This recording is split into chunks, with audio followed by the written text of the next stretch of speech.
Since this is a law school and many of you are aspiring lawyers, I'd like to start by telling you a little bit about my brief and extremely unsuccessful legal career, which I think explains why I got into journalism. There are a variety of reasons why I wasn't much good at being a lawyer, but I think the single biggest reason was that I had a lot of trouble internalizing the moral logic of a client's case if I didn't believe in it. I resented the idea that I was required to look at the facts of a case and side with my client. And this is a huge problem, of course, because legal ethics requires that your client receives zealous legal representation. But in my case, it wasn't really zealous. It was more like intellectually conflicted. For 2 years, I worked as a tax lawyer in New York City, focusing on cross-border mergers, acquisitions, and asset transfers.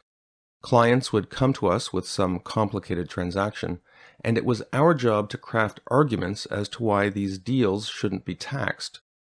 The people around me at my law firm were great at this, which is why they were successful.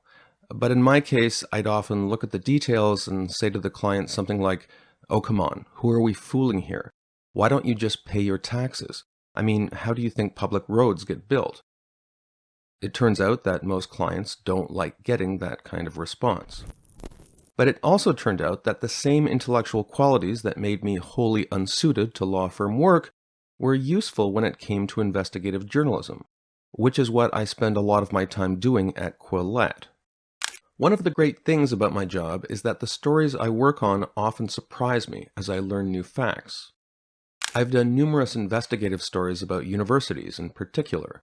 It's become my specialty, and in pretty much all cases, the story I ended up publishing was different from the story that I thought I was going to publish when I set out investigating it.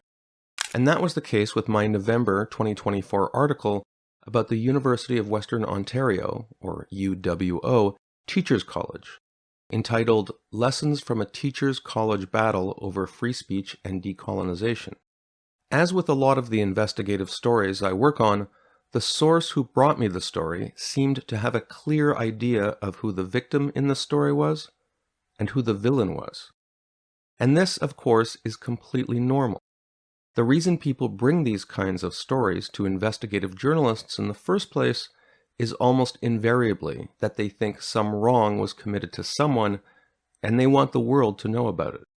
But usually the rights and wrongs of the tale are a little bit more complicated than your sources know, or at least than they are willing to admit, which is to say that the victims aren't quite as sympathetic as they originally seem, and the villains aren't quite as nefarious as they originally seem. Usually, in fact, the more interesting story isn't really about the moral qualities of the people involved, but the larger institutional forces that drove them into conflict. And that was very much the case with this particular article about UWO. I'm sure a lot of you have read the article, but as I've mentioned, I was a law student once, and I didn't always do the assigned reading before class. So let me just take a moment to summarize it. The tale centers on a woman named Margaret Munn, a middle-aged educator, someone roughly my age, who was born in Scotland, but who's lived in Canada for most of her adult life. Munn enrolled in UWO's Teachers College in fall 2022 because she wanted to improve her professional credentials and get more full-time work in the Ontario public school system. But as you can imagine, she was a little bit of a fish out of water among her classmates, most of whom were half her age. What's more, Munn doesn't do social media. She's not into politics or activism or hashtags. So when she arrived on campus in late 2022, she didn't really know where the landmines are when it comes to discussing issues surrounding social justice and identity politics. And this became a problem for her when she started participating in classroom discussions, particularly, as you might imagine, in a required first-year course called Indigenous Education Towards a Decolonising Pedagogy. Now, at this point, I'd like to emphasize that I believe there is value in educating Canadian teachers about issues surrounding Indigenous students, many of whom face special challenges. As I mentioned in the article, the high school dropout rate for Indigenous students is something like 4 times the rate for non-Indigenous students in Canada. and teaching on remote Indigenous reserves comes with its own special set of difficulties and special skill requirements. And so it absolutely makes sense that aspiring Canadian teachers should have at least some grounding in the circumstances and history of Indigenous communities. But as anyone who's been around a Canadian university in the last decade or so will know, most of the material contained in courses such as Towards a Decolonizing Pedagogy doesn't actually consist of practical insights into how to go about the day-to-day job of working in Indigenous communities. Instead, there's an enormous focus on academic jargon and faddish abstract concepts lifted from American campuses, such as intersectionality, privilege hierarchies, critical studies, anti-capitalism, and yes, decolonization. By Munn's account, in fact, Towards a Decolonizing Pedagogy isn't really an academic class, but rather a consciousness-raising session in which students are relentlessly instructed to probe their personal thinking and family histories for mental contaminants linked to racism and white supremacy. The written class materials that she shared with me during my research very much supported that description. Now, the average Canadian university student in his or her late teens or early 20s is used to all of this. You know the drill. You keep your mouth shut, nod your head, promise to interrogate your internalized white supremacy or whatnot, and read back to the instructor the preferred form of social justice confession. All of this has become a cynical, well-established ritual of Canadian academic life. I'm guessing most of the people in this room have been through this drill multiple times. It's like when I went to a largely Christian school in Montreal when I was a teenager, and they said grace before meals and sang God Save the Queen. I said the words because everyone else did, even though I was raised Jewish. But Munn hadn't been to a university since the 1990s, and so all of this was like a foreign language to her. She kept raising her hand in class and asking questions such as, what does it even mean to decolonize a school system? And this was a very good question, even if it was a breach of Canadian political etiquette to ask it. The whole idea of formal, structured schooling is inherently linked to the European intellectual tradition. It has no basis in traditional Indigenous societies, where knowledge was passed from one generation to the next by immersive experience, and copying one's parents when it came to, say, fabricating useful objects or hunting for animals. So yes, you can try to make schools more welcoming to Indigenous students. You can add things to the curriculum that they might find pertinent to their lives. You can rename buildings and tear down statues. But the idea of decolonizing a school system makes as much sense as decolonizing a stock exchange or a semiconductor factory or a subway system. Now, of course, everyone knows this, but in Canada, there are things you're supposed to think but not say. Universities such as UWO have been given lots of money from the federal government through avenues such as the Canada Research Chairs program to decolonize themselves. So talking out loud about how this intellectual project makes no sense isn't just seen as rude, it's unprofitable. It's off-brand. And I mention these corporate aspects of the campaign against Margaret Munn because I want to emphasize that the group of people that went after her wasn't some young student mob engaged in so-called cancel culture. The people who went after Munn were well-paid, highly privileged professors and administrators, almost all of whom are white, by the way. Which is to say, this was a top-down corporate-style exercise aimed at destroying dissent to the dominant ideological paradigm at UWO's Teachers College. It was basically an elite-driven exercise in corporate brand protection, not social justice. And poor Margaret Munn made for an easy target. In her naivete, she thought Towards a Decolonizing Pedagogy was like any other class. If you don't understand something, or the teacher uses undefined terminology, or the material is incoherent, or the syllabus seems more like a religious sermon than a scholastic course, you say something. Now, if you read my article, you know what happened next. The course instructor, an Indigenous woman named Robin Michaud, became extremely angry and reported Munn to the Teachers College's Equity, Diversity, and Inclusion, or EDI committee. The EDI committee then went ballistic and voted to expel Margaret Munn for ideological crimes against decolonization. But since the committee had no independent authority to expel Munn, thankfully, They did the next best thing, which was to report their demand to the Associate Dean, Teacher Education, who was then a veteran educator and administrator named Catherine Hibbert. Hibbert dragged Munn in for a series of inquisitions and launched a 2-month-long investigation featuring all sorts of anonymous informants, following which Hibbert laid down various rules that Munn would have to abide by if she wanted to avoid expulsion. Most infamously, this included a rule that Munn wasn't allowed to scrutinize Indigenous people on their claims about anything related to Indigenous issues.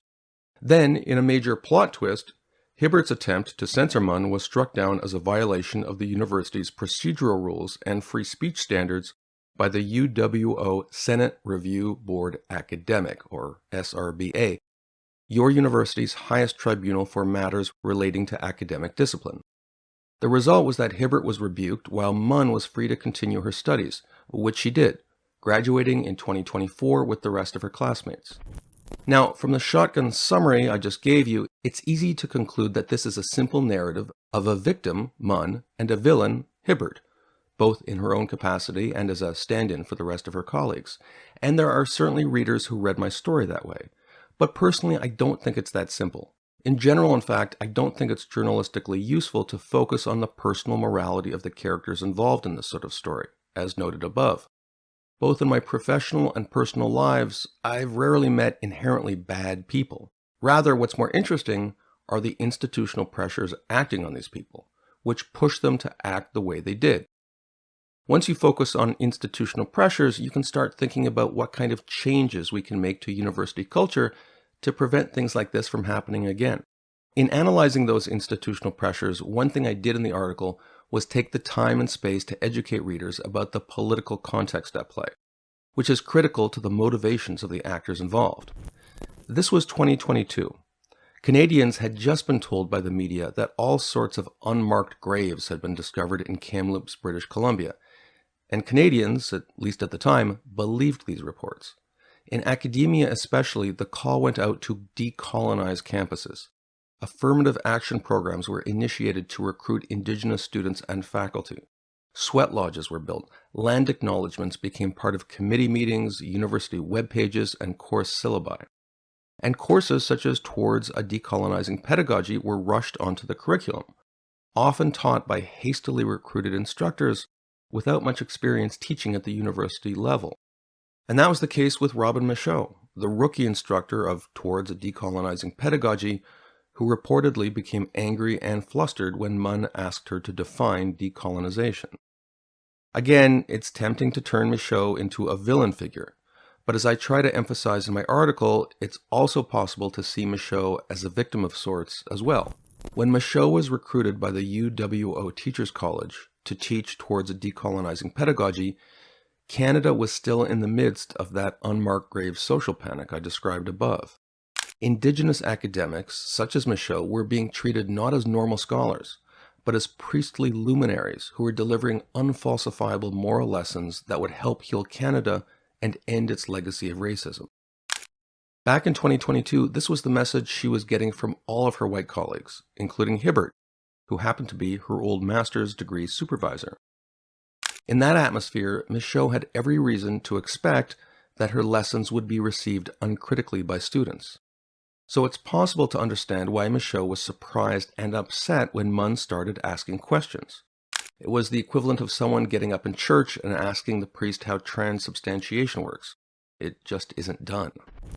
As I wrote in the article, it's also possible to feel some degree of sympathy for the Associate Dean, Catherine Hibbert, who no doubt felt some responsibility for Michaud's distressed reaction to Munn's questions. Hibbert had spent years loudly and publicly trumpeting her own personal commitment to decolonization, appearing in photo ops with Indigenous educators, describing her office as sitting on, quote, stolen land, and pledging her faculty's unending commitment to Indigenous reconciliation. The UWO Teachers College website is littered with her testimonials to the need to listen unquestioningly to Indigenous people, and for non-Indigenous people to obey those lessons. No doubt Hibbert believed that most of these soaring announcements she was making were simply decorous and polite, the type of slogans that white educators were supposed to say in the modern era. She didn't foresee a day when she'd be asked to deal with the epistemological contradiction that this sort of religious-style statement of faith creates in an institution that's supposed to be based on factual evidence and logic. As I've noted, a lot of money coming from the federal government is now tied to DEI benchmarks, and the central UWO administration has gone all in on this profitable line of messaging. So it's not like Hibbert was freelancing. She was singing from the same hymn book as everyone else, and so the most charitable interpretation of Hibbert's behavior was that she wasn't persecuting a hapless student. Rather, she was simply trying to make good on the mantras she'd uttered at a time when such mantras were seen as fashionable. It's absolutely true that Hibbert, as an experienced academic, should have been expected to know that her efforts to protect an indigenous-led decolonization course from normal forms of scholarly questioning and analysis were absolutely inconsistent with UWO's larger truth-seeking mission, not to mention baseline standards of free speech and academic freedom.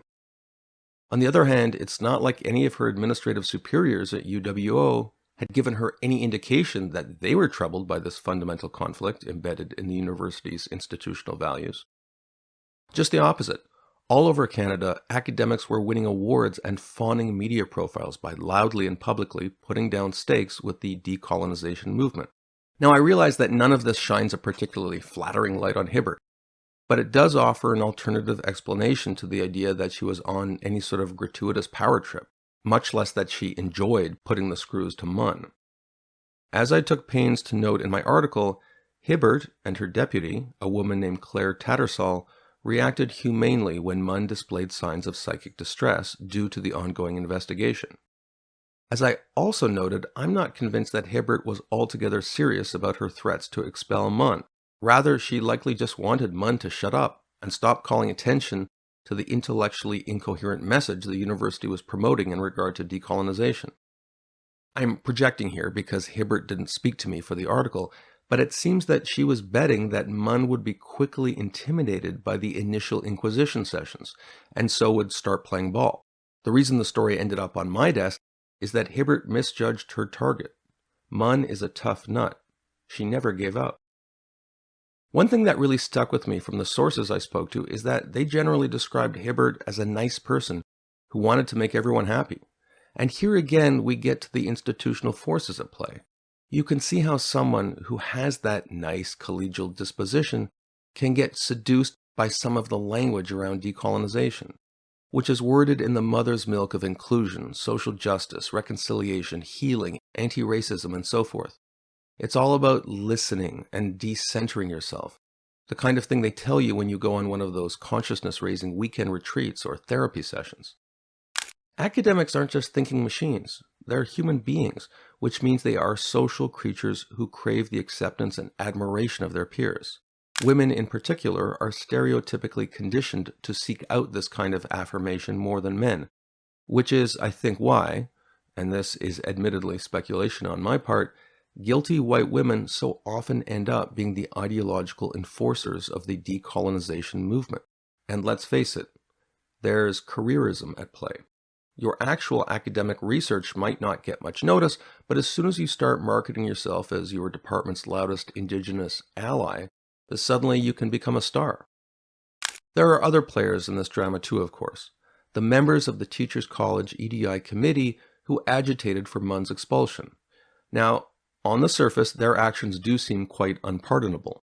As I reported in my story, several of them not only agitated for Munn's expulsion, but then went out of their way to solicit extremely dubious testimonies from anonymous students to the effect that Munn had uttered other ideological heresies.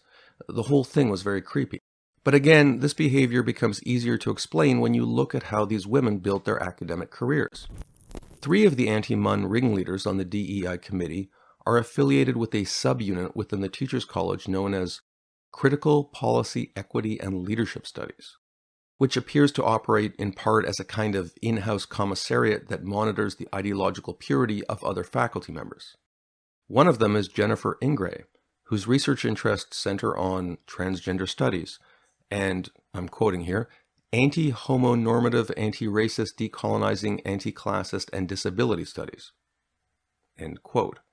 Another is Melanie Lawrence, who studies, quoting, forms of oppression that play out through the neoliberalization of higher education, end quote. Then there's the founder of the EDI committee, Goli M. Rezai Rasht, a UWO professor who earns $175,000 per year for her work on, quote, anti-racism, feminism, anti-colonial, critical, multicultural education, and the impact of globalization, internationalization, and neoliberal policy reform in education, end quote. Now, if you're a conservative critic of the state of education in Canada, you will fume that our universities should not be bursting at the seams with this kind of academic. I mean, how many six-figure anti-homonormative scholars does one department actually need? But whether or not you take that view, it can't be disputed that these academics are employed by the university in good standing, and have even been put in charge of their faculty's EDI committee. As much as their views may seem ideologically extreme, they aren't exactly hiding their radicalized convictions. They boast about them on university web pages and their social media accounts. Indeed, their entire careers were built around the apocalyptic idea that Canada is a seething den of racism and hate that must be extirpated through revolutionary acts of consciousness raising. And so it's hardly surprising that, when given the chance to exercise their fury against a student such as Munn, they reacted as viciously as possible. To ruin the life of Margaret Munn would be, for them, not a disgrace, but a badge of honor. What I'm saying here is that if you want to draw lessons from what happened to Margaret Munn, don't focus on the individual actors. They are but representative specimens of a larger system that rewards careerists and ideological outliers who either willfully ignore or actively despise the liberal values that should be at the heart of the university mission, such as viewpoint diversity, free speech, and unfettered intellectual inquiry. Their actions are fully explainable by the normal tools of incentive-based institutional behavior, and if you want to reform your university, you need to change those incentives. Before closing, I would like to repeat something that I often tell my conservative friends, which is that for all the horror stories we hear about illiberal attitudes and DEI gone amok on Canadian campuses, the vast majority of academics want nothing to do with these witch hunts. But this silent majority of academics is too distracted or busy or intimidated to do anything about the tiny cliques of extremists who occupy the commanding heights of discourse when it comes to subjects such as decolonization. In some cases, however, brave academics do truly stick their necks out to protect liberal values. In this regard, I would like to close by discussing a UWO chemist named Lena Dagnino, who is a professor in your Department of Physiology and Pharmacology. Her research focus is on skin biology and stem cells, a subject I confess I know nothing about. What I do know is that she took time away from her other professional duties to write the UWO Senate Review Board academic decision in her capacity as SRBA chair. That's the decision that vindicated Margaret Munn's claims that she'd been mistreated. That decision was 70 pages long. I will end by quoting just one paragraph from it, the most important, I think, in which she and her fellow panelists passed judgment on Hibbert's demand that Munn remain silent on the subject of decolonization insofar as her interlocutors happen to be Indigenous. Quote, the panel found that these conditions were designed to compel Margaret Munn to think and speak in a prescribed way based on speculation that her beliefs and speech in the program would translate into unprofessional behavior. These conditions went too far, given their restriction on the appellant's, that's Margaret Munn's, ability to speak in class, and the risk of subjective and arbitrary determinations on whether the conditions have been met. As written, the conditions are placing the appellant in the position of being afraid to participate in class discussions for fear of violating a condition and being withdrawn from the teacher education program. End quote. Her decision, which was signed off by her fellow panelists, to stand up for traditional academic values is especially laudatory given that, as far as I can tell, they received no professional benefit from doing so. There's no academic allyship award at UWO for safeguarding intellectual freedom. Rather, they stood up for UWO's core values because it was the right thing to do. I believe this university, like all the others across the country, are full of such principled scholars. and I urge them to find their voice. Welcome to Quillette Narrated. My name is Jonathan Kay, and I'll be reading my April 19, 2025 Quillette article entitled, When Good Academics Do Bad Things. The article is based on notes from a March 18th speech that I delivered to the University of Western Ontario Law School chapter of the Runnymede Society, a membership-based organization that promotes the rule of law, constitutionalism, and individual liberty. Thank you for listening.